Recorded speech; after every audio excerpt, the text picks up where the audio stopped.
Welcome to the Girl Power Alliance podcast, where you're going to meet and hear from some inspiring women with incredible stories who are leading in business and in faith.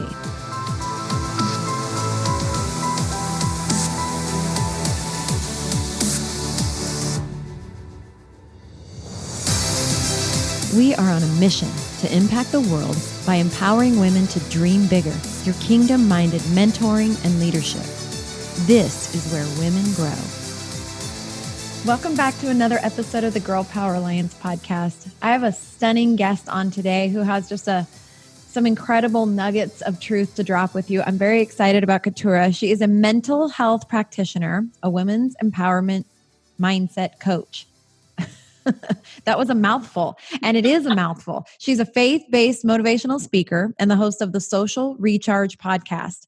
She dedicates specific attention and intention to helping women reimagine and overcome the personal challenges that keep them from excelling in all areas of life, business, and relationships that used to hold them back. Keturah believes that a woman who is grounded and secure in her uncompromised identity has the power to turn any crisis into a celebration for good. That's quite the bio. Welcome. Well, thank you so much for having me. And I think the reason for such a mouthful with a bio like that is because God has done that much in my life, and perhaps in time I'll be able to narrow it down so I could say it in 2 sentences. But God's work in my life is so immense that all I can do is boast about him. And everything that you just read in that bio is really God and what he's done in my life. Hey, it's not too much. I'm sure there's even more. I would venture to guess that's like the Cliff Notes version of actually all that you are and all that you do. And it's so important. One of the things that I felt very passionate about when we were launching Girl Power Alliance was to really highlight women like you that are coaches, because there are coaches in general are a dime a dozen, but coaches that really center all of their mentoring and all of their practices around faith are very few and far between. Absolutely. And, coming from a social work background, one of the things that I learned is, the biopsychosocial and spiritual aspect.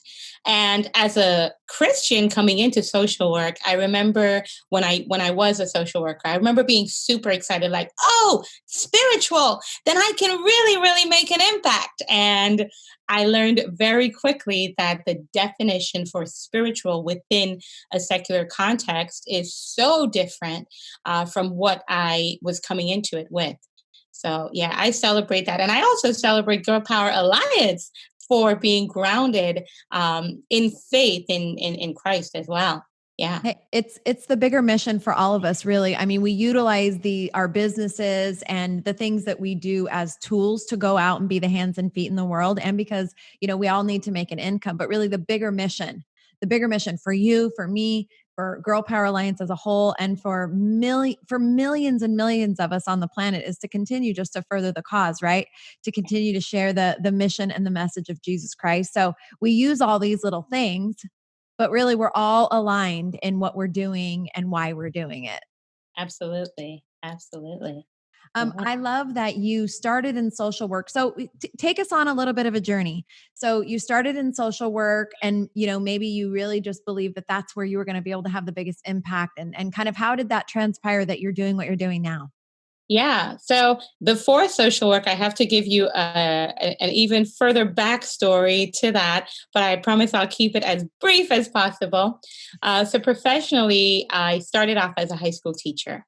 And in the midst of all of that, I was married with children. And after 12 years, that marriage ended. And when I got remarried to my husband, who I met, and we got married 8 weeks later, which is another story. Wow. Yeah.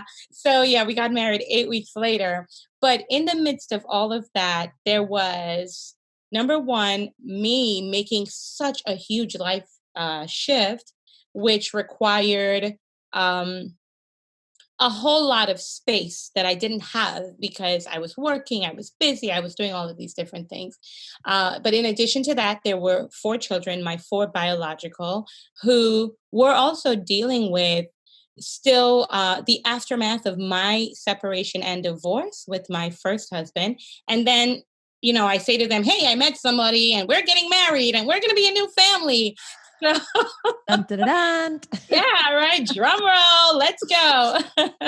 So there was all of that they had to deal with, but to add another layer on top of this, my bonus child, his dad, who is my husband, and his wife, how that marriage ended, she passed away. Oh, So she passed away suddenly, and then he was without a mother. And then 11 weeks after his mom dies, which is 8 weeks after my husband and I met, then he has a new mom and four wow. siblings, and it's a lot. A lot of So, transition going on there. yeah, yeah. So with all of that, and all of the emotional turbulence that I myself was dealing with, a lot of it was still unresolved. Even if I had gotten married, there was a lot of that unresolved stuff that, of course, over time and later on, I realized and worked through. But on the surface level for me, I just thought, okay, there's absolutely no way I should be working with all of that going on.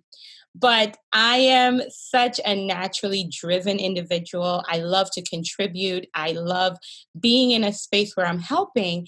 And so I was just looking for ways, opportunities to still do a little bit of that while I stayed at home. And so it started off with me working as a behavioral assistant that eventually just morphed into me becoming a crisis clinician Wow.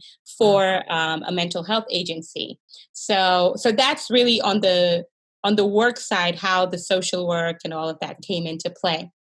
Well, But gosh, again, we could do a whole podcast on blended family. So we were a blended family. I had been single with, I have three children with my Mhm. younger two for over 6 years when I met my husband. And so, it's kind of this, I know that's not where we intended to go, but the thing about being a blended family, that's a whole journey in and of itself. And I had like visions of the Brady Bunch, like Yeah. it's going to all come together. It's just going to be this, beautiful thing. God put us together and, it's a lot of work. Oh, it certainly is. It certainly is. And yeah, perhaps on another episode we can definitely share about that because there is so much that goes unspoken. But the other thing too, and I know this is not the intent of our episode, Maybe but it is though. Maybe that's where God's taken us. yeah. But another thing is that when we say blended family, there are so many ideas that just pop up in our head. And it's a lot of it based on, secular versions or secular viewpoints. But God has something beautiful that He intends for all of us, and He is the glue that binds us together. Yeah. And I can definitely celebrate the beautiful, beautiful outcome that we've experienced as a family, as a blended family. And even when I say blended family, I include my ex-husband because he's very much part of this equation, and you cannot throw out the baby with the bathwater, so Right. to speak. So yeah. But but as far as me transitioning from social work to mindset mentorship with women and the social recharge, this really, the best way I could put it is that God had to do a work in my heart, first and foremost. Yep. There was a lot about me, my identity, my worth, my confidence that I was basically scratching the surface and living in and being so satisfied with because of many of unfortunate events that took place in my life that really just shaped how I viewed myself, viewed what I have to offer, etc. And when I married my husband, I think every spot that was just kind of tucked away, every emotional issue that I was facing, this marriage, it put everything under the microscope. And the only way that I could move forward was to stop making excuses for myself, to stop hiding. And there were many even tucked away issues that I had that I didn't even know were tucked away. That, again, this marriage uncovered every single thing. And so I went through this process while I'm being a mom, wearing the mom hat. Oh, and by the way, my husband is a pastor. So there's all of that. There's all no of pressure that. there. No, absolutely none. And let me just backtrack. My husband is a pastor, but he did not marry the traditional pastor's wife. He married a woman who, when it came to that aspect of our relationship, I came into it kicking and screaming and with my arms folded saying, here's what I'm not going to do. And so he was dealing with all of that as well. And God was just looking at me like, yep, you asked me to transform your life, and I'm giving it to you exactly how you asked it. And my husband, one time in a conversation, it was only 5 months after our marriage, there were many, again, issues that I had to deal with, and that I had to take to the cross, take to the foot of the cross. But I had built up so many defense mechanisms over the years, coming from a home that, I don't want to go too much into too much, because then it opens up another layer and a layer and a layer. It'll be a 7-hour podcast. I know, right? But number one, identity was a huge challenge for me. My sense of worth, another one. Confidence, I had confidence in what I knew that I could do, but in the stuff that I had to step out in faith and do, nope, absolutely not. Foundationally, my idea of marriage was very, very skewed. And that stemmed from not having the best example. My mom and dad were married for many years. They actually still are legally married, but they have been separated for over 20 years. Wow. And so age 16, I moved out of my home because of my family being torn apart. And when I say move out of my home, I mean move to a different country, new culture, new everything.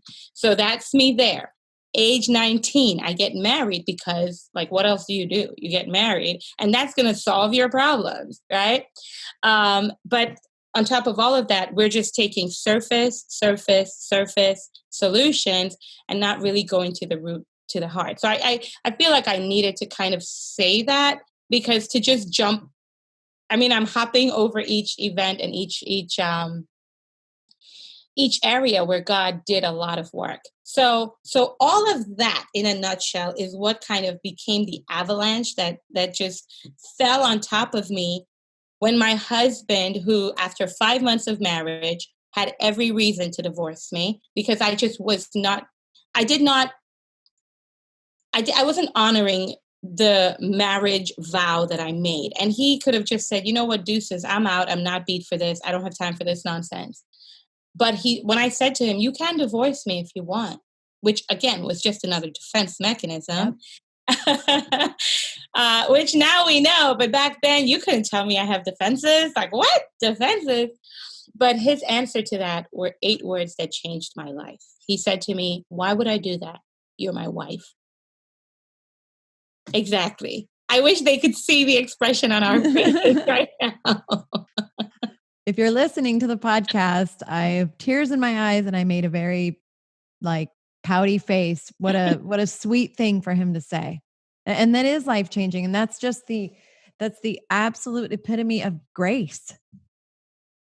He just poured grace out on you, and I understand very much, because I believe that when you are in that, when you align yourself in a marriage, that I think that's why all of these issues can come to the surface, because God put you together with the person that will allow you to grow together. That can, you said you kind of came under a microscope. And I just believe that happens. I think that's one of the reasons marriage feels hard. You know what I mean? Because he allows that to be the place where the things that need to be reshaped can be reshaped within that marriage relationship. And I too had a very, very wrong and skewed uh, vision of what I thought marriage was supposed to be. I thought marriage was supposed to make me happy, and marriage was supposed to make me fulfilled, and marriage was supposed to make me all these things. And, I think one of the books I'm going to write in the future is Your Happiness in Your Marriage is None of Your Business, because it's really not what it's about. You know what I mean? It's not, it's a really, and I mean that, jokingly, but really we go into it with this totally wrong vision. And then when you're not being served, you're like, I'm Yeah. not getting what I need. I can't remember his name right now. Oh gosh, it's not coming to me. But he does a marriage series, and one of the things he said, which really started shifting the tide for me, was that marriage is not so much about being happy; it's about becoming holy. Yes. Amen to that. Yeah, yeah. And this is not to say that we cannot experience happiness in our marriage. Absolutely not. But it's not the Yeah, primary purpose. Like, I think that especially in the culture that we're in, like you said, what are you going to do? You get married, and you have this thing because of the media and the stories, that you come together as this couple, and then boom, all of your dreams come true. And then you come together with this person who has their own issues and problems, and they were raised a certain way and all these things. And you're like, what just happened? yeah, This is yeah. hard, and this is not the blissful thing that I had been told all my life, that I was waiting to reach this point. But the unit of marriage is such a beautiful expression of Christ's love. And what your husband did for you in saying that was, that was the ultimate expression of who Christ is. He just poured grace and mercy out on you. And isn't that disarming? Oh, I mean, where was I going to go with that? I already gave him the option to reject me, right? Because that's basically what I was doing. I could You're not waiting for it. receive, yeah, I couldn't receive the level of love that my husband was offering. And so my excuse for that was, okay, well, divorce me, get me out of here. Because then what it meant for me was that I would need to grow. I would need to take a look at myself. And when he said, why would I do that? You're my wife. Like you said, one, it disarmed me. But two, it also caused me to start looking deeper and ask myself, okay, number one, who does this man see that I can't even see? Oh, Who's the woman that he has allowed himself to get to know that I don't even know? And who do I need to become so that I could be aligned with those things? And that's really what started the social recharge, what I call now the social recharge. It was that personal journey of deep inner healing and I'm sorry, not professional, deep inner healing and personal growth. well, I will tell you that God has perfectly positioned you. You're exactly where you're supposed to be, and I believe, I feel for people when I've been through. We all go through stuff, right? And I feel for people that are in the midst of the muck, but it kind of makes me excited because, like you took all these things that were so hard, but you used them, and I personally believe that's the point of it all. Like, Yeah. it's the point of it all. We're not, you don't have a testimony if you walk through life unscathed and never having to grow or go through anything or learn anything. You have nothing to offer to people that are in the midst of it.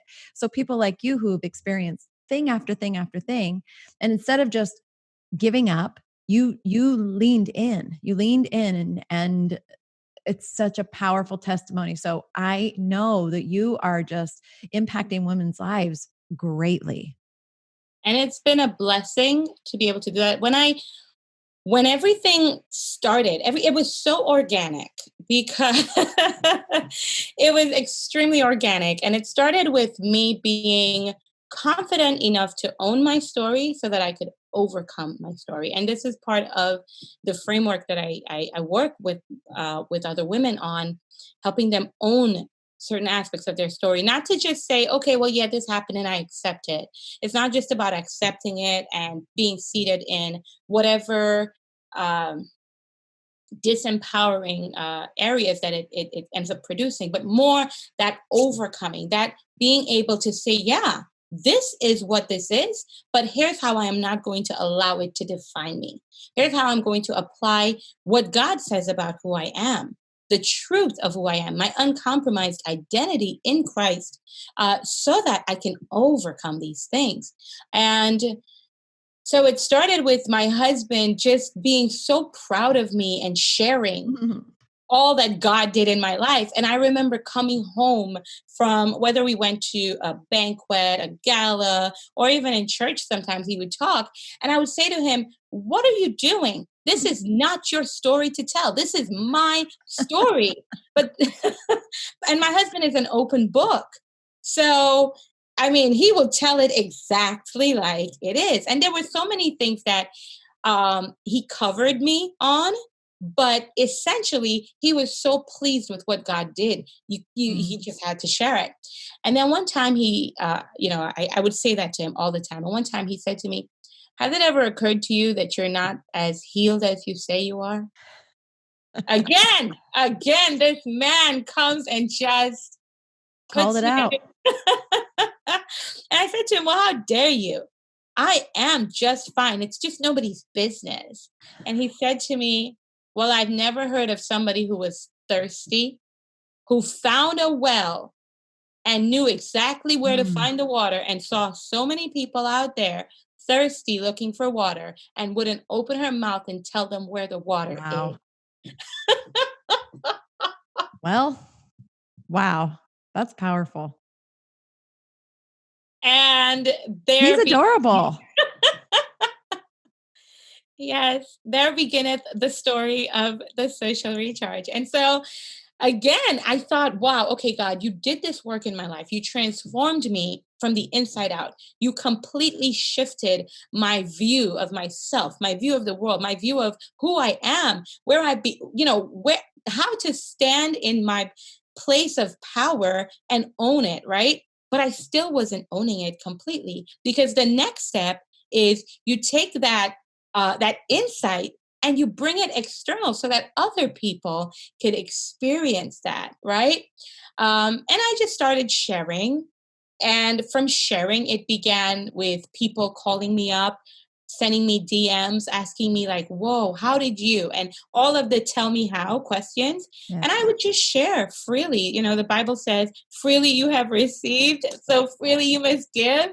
And people organically started inviting me to speak at their church, to speak at their ladies' workshops, their sisterhood events. And I would, again, just freely go, share, do all of that with them. And in 2017, in the midst of working on my master's, I'm telling you, a lot of stuff going on, right? But I was 1 year into grad school, and I just had some time with the Lord, and really also doing some deep reflection as well. And it just became ever so evident to me that the time was now. And God had already given me the name, the social recharge, through my journaling.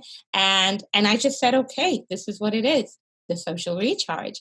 And my focus has been on women, specifically women who are like that alpha type personality. So they're always carrying all the burdens. They're always the one leading. They're the one with the answers. They're the go-to person.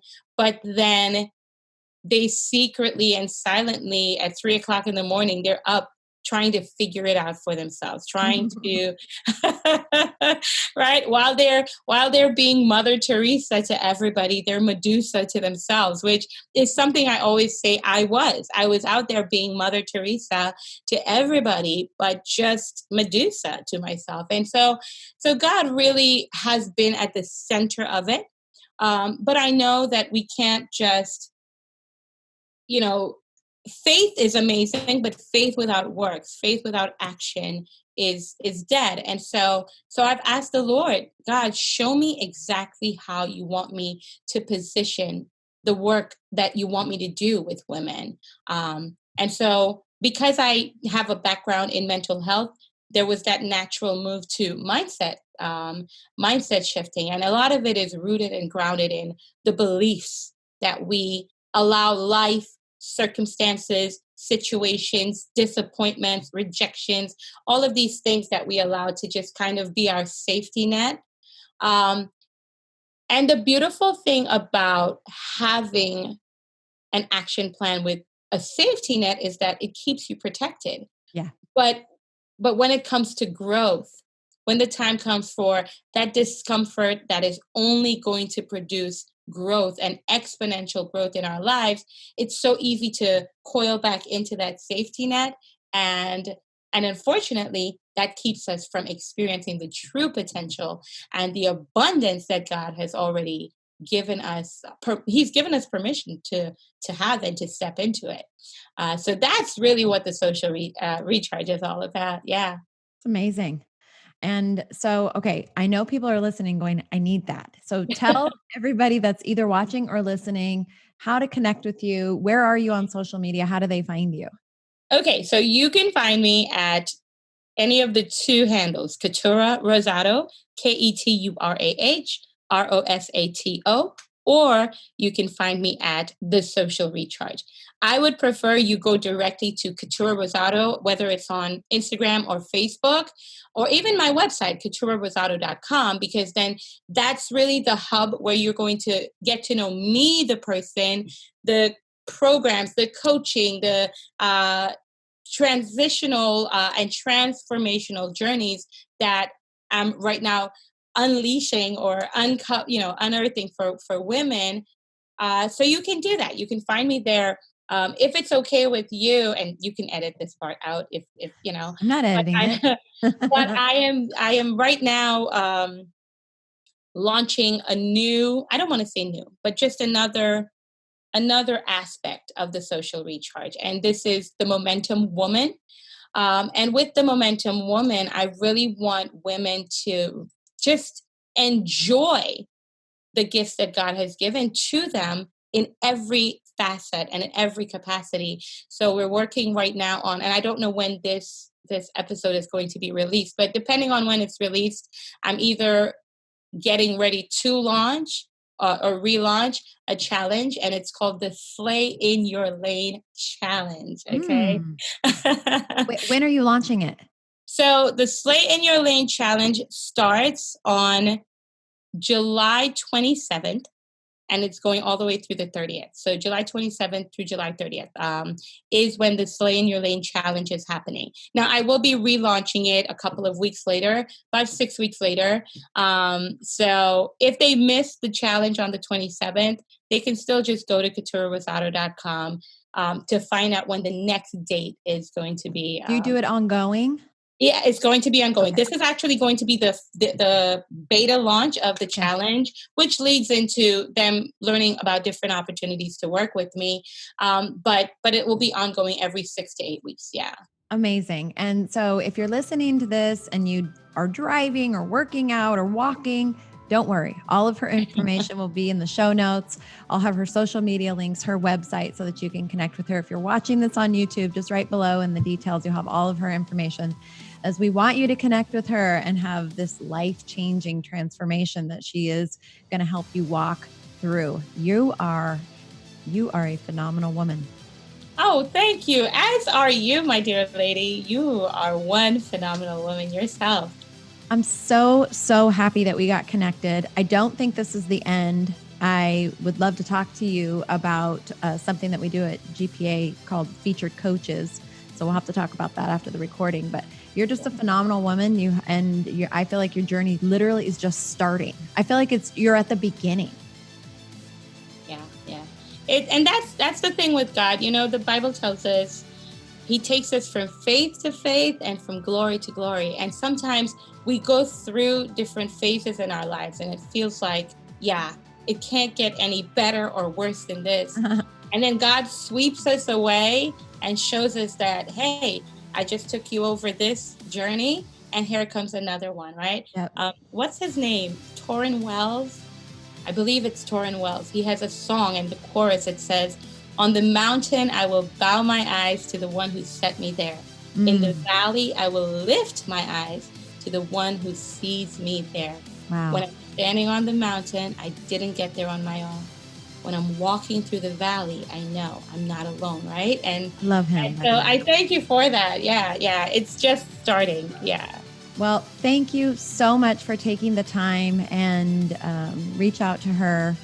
Allow all of the things that she has walked through to help you walk through them. And what you're doing is so important, and I appreciate you. So thank you so much for taking the time to be here with us. Thank you. Thank you so, so very much. I never cease to be amazed at the amazing women that come to the Girl Power Alliance podcast. What a superstar that woman is. Make sure you connect with her.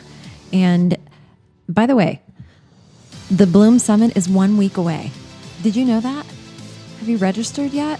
Head over to thebloomsummit.com and get registered. We have 7 phenomenal women who are going to be sharing live some remarkable talks. I know the topics. I know what's going to be shared with you guys. And I am telling you, it is going to be a transformational weekend on a level that maybe I've never experienced before at an event like that. It's live virtual, and you're not going to want to miss it. So head over there. And if you are already a member of Girl Power Alliance, then you have access to this summit as one of the perks of your membership.